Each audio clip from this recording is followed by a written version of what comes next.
Челстайдың ең бірінші қымбат корымы келіп жетті. Кейбіреулерге нақты бағасын айтсам, бұл корымның шошитын шығар енді. Итке осындай тамақ па деп. Кезінде ата-әжелеріміз, кезінде дегенде қазірде айта береді ғой. Жалпы ит қой, үйден қалып кеткен, ашып кеткен тамақты бере саламыз, қорытып алады деп.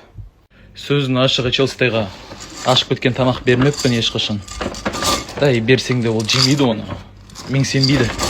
Өйткені үйреніп қалған жақсы каша жеуге, жақсы корм жеуге. Бірақ осындай уровеньдегі кормды бірінші жеуде Челси.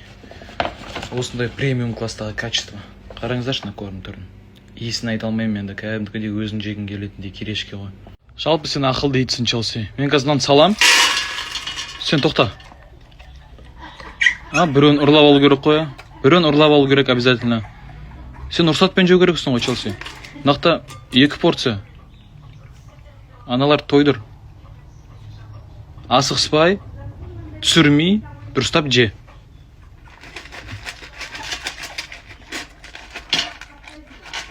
Асықспай же, шайна.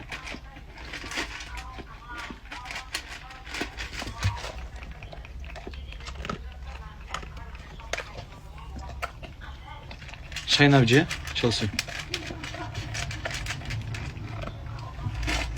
Жуу керек екен. Не, жумайсың, Челси.